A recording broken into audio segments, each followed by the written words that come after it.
John Deere builds its own engines, and that is why it is losing the combine. Not the hobby grower with 40 acres of hay, the big grain men, the custom crews cutting 1,000 acres a week from Texas to the Canadian line. The combine taking those acres runs a diesel built by a German truck company, and Deere cannot buy one. 506 rated horsepower, 549 at the top. Deere's answer is a motor it makes itself, and the men who own both know which one they trust in October. Start with the thing Deere is proud of, because it is the same thing that is sinking it. John Deere is one of the last equipment makers on Earth that builds its own diesel. It does not buy the heart of the machine from anybody. Deere designs the engine, casts it, and bolts it together itself, at its own plants in Waterloo, Iowa, and across the water in Saran, France, and it has done it for the better part of a century. When a green combine rolls into a field, the motor under the hood wears the same name as the paint. For generations, that was the whole pitch. One company, one machine, top to bottom, nobody else's hand in it. And for a long time, it really was a strength. Deere diesels were good, and they still are.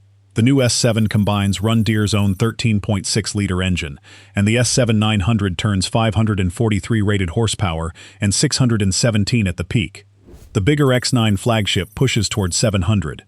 Nobody serious says Deere cannot build a diesel, and anybody who tells you the green motor is junk is selling something. That is not the argument. The argument is about what happens to a farmer when the company that builds the engine also owns everything the engine touches. Because that is the quiet turn. When a company builds the motor, it also owns the parts, the service codes, and the software, living on the engine control unit that decides whether the machine will even start. Own the engine, and you own the one component a farmer can never work around, because a combine with a locked motor is a very expensive place to store grain dust. The header, the cab, the tires, a man can shop those. The engine that answers only to mow lean, he cannot. That was the real prize all along, and the boardroom understood it long before the customer did. So follow the logic the way an accountant in Moline followed it. Every proprietary injector, every sensor, every line of engine code is a toll booth you own for the entire life of the machine. A dedicated engine company sells a farmer a motor one time. Deere, selling itself the motor, gets to bill that same farmer for the same motor for 20 years. On a spreadsheet, building your own engine is not pride. It is an annuity, and the man in the cab is the one funding it, whether the harvest comes in good or bad. Subscribe if you are tired of watching good companies get gutted for profit. Now watch what that annuity actually costs the day something breaks. And owning the motor is not only about the parts counter. It is about the switch. The engine control unit on a modern Deere does not just run the diesel, it can decide the diesel has misbehaved and pull it back into a limp mode, a crawl that will barely walk the machine to the edge of the field, and there it holds until a technician arrives with the software key to release it. A farmer can sit on a combine that runs, that sounds fine, that has fuel and air and a full tank, and still be stranded, because the computer governing the engine has voted no, and only Moline carries the yes. When a company builds the motor, it builds the veto that rides along inside it. The newest layer of that lock is the emissions system bolted onto every modern diesel. The after-treatment, the sensors, the fluid quality checks, all of it reports back to the same engine computer, and any one of those readings can pull the machine down to that crawl until a dealer signs off. A man who buys the engine is also buying that whole tangle of plumbing and code, and one network on Earth is allowed to reach into it, wearing the same green as the paint.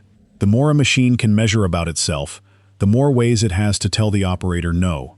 Because a proprietary engine carries a price the sticker never shows. When a Deere injector or a fuel sensor fails, the part number lives inside Deere's own catalog, priced by the only company allowed to sell it, and the diagnosis routes through a dealer laptop the owner is locked out of. There is no calling the diesel shop in town that has seen that same engine 1,000 times, because no truck shop runs that engine. So the farmer does not get a second quote on the single most expensive component he owns. He gets Deere's quote, or he gets a machine that will not move, and in the middle of a harvest window those are not really two choices at all.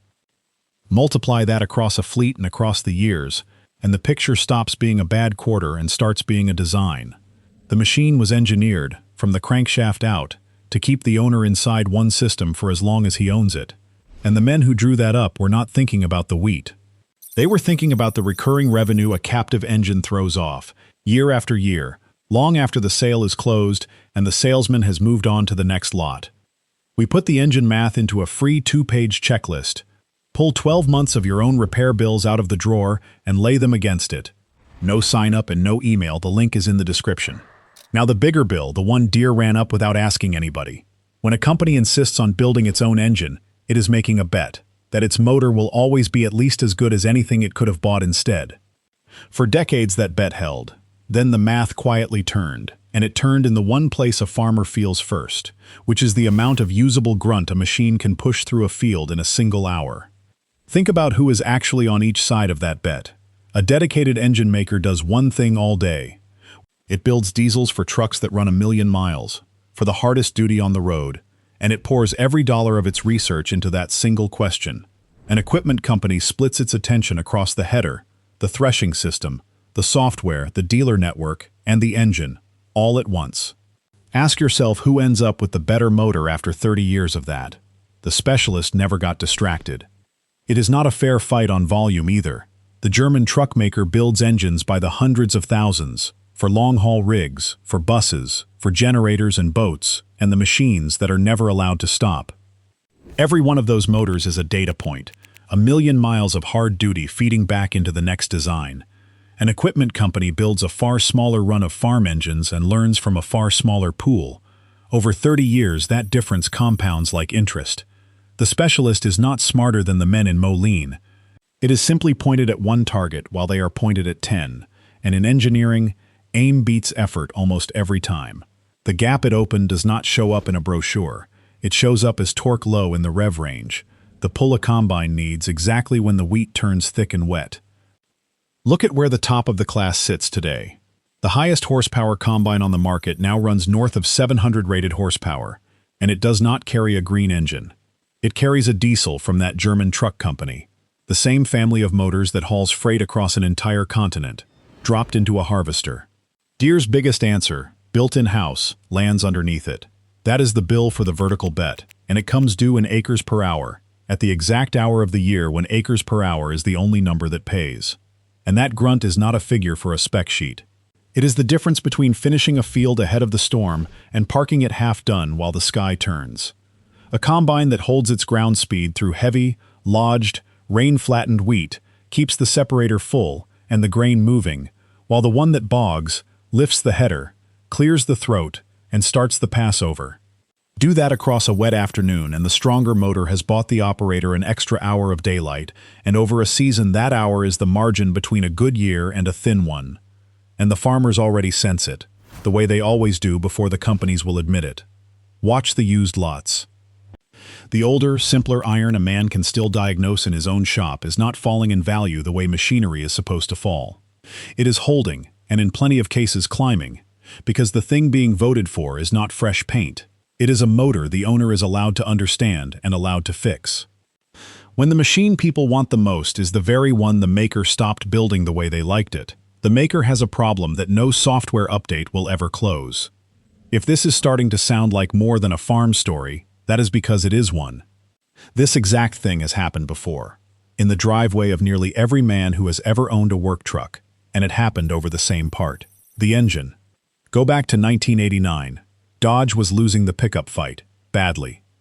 Ford and General Motors each had their own diesel program, and Dodge did not have one that could compete, so it stood exactly where Deere stands now. Build a motor it did not yet have, or go and buy the best one on the market.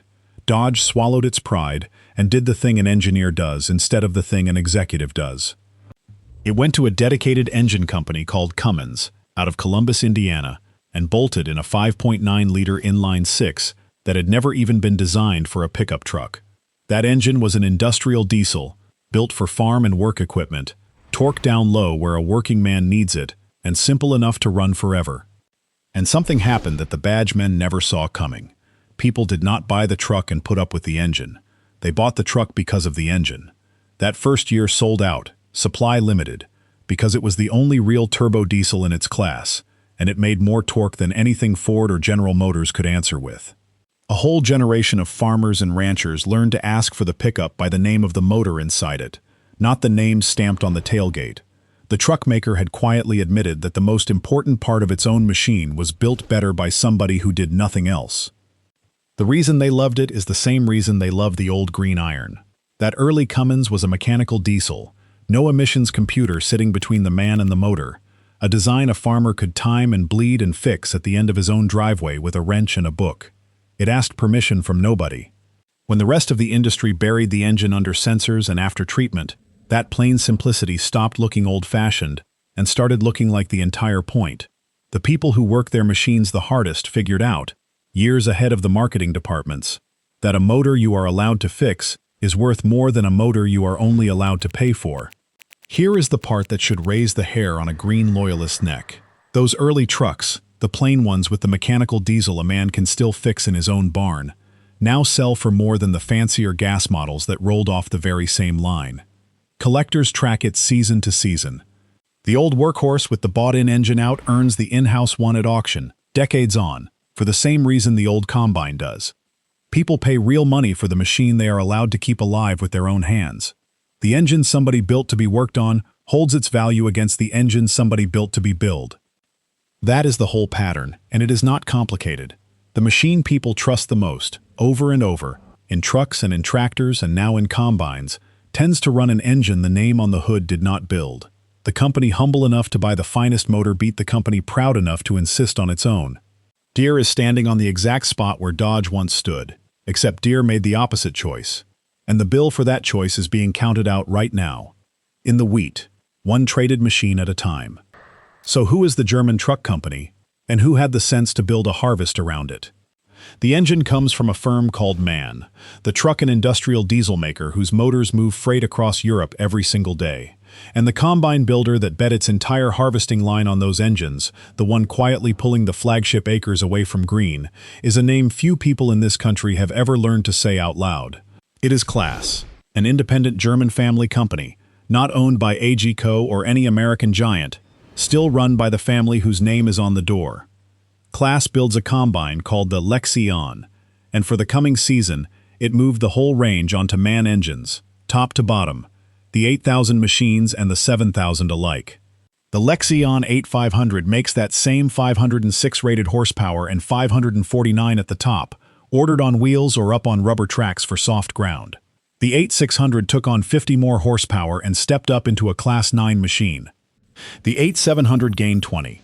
At the very top, the Lexion turns 711 rated horsepower, and every one of those numbers comes out of a truck engine, not a farm one.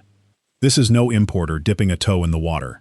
Claas showed the first Lexion at the Agritechnica Farm Show in Germany in 1995, with a hybrid threshing system it called APS, and at launch it was measured at 40 tons of grain an hour, more than any combine harvester on Earth could manage at the time. This past winter the company took Tractor of the Year for 2026 in the high-power class, for a tracked machine called the Axion 9450, beating 4 rivals to it. The men betting on MAN engines are the same men who have led on raw capacity for 3 straight decades. And to be fair, because the sales floor never will be, Claas is not the only one who worked this out. AG Co., an American company out of Duluth, Georgia, puts the very same MAN engines into its Fendt tractors. European and American iron alike landed on the same answer, to buy the finest engine in the world rather than build a merely good one at home. A Claas man named Jeff Gray, who manages product performance for the Central region, put it plainly, that the company chases the horsepower a market actually needs rather than the label of the class it sits in. That is how an engineer talks, not a company guarding an annuity. Stand in the field with the man who owns both colors and it stops being a debate. He does not care which flag is cast into the block. He cares that the motor pulls through the wet spot, that it sips instead of screams on the road, and that a failed part does not leave him hostage to the one counter allowed to sell it. That machine is the one still cutting at 4 while the other sits dark, and lately it runs the bought-in German diesel. Deere did build its own engine, and that was real pride, and for 100 years it was the right call. But pride is what talked the company into believing its own motor would always be enough, until a truck engine maker and a modest German family proved the harvest does not reward the outfit that builds everything itself. It rewards the one that builds the right thing and is wise enough to buy the rest. Deere bet the whole machine on the one part it should have shopped, and the men in the cab are settling that account one trade at a time. Subscribe if you would rather understand how a machine is built than be told how it is sold. The full manual is called the Equipment Freedom Manual. 21 systems, $39. The link is below if you want it. The engine was always the tell. Deere just bet on the wrong one to keep for itself.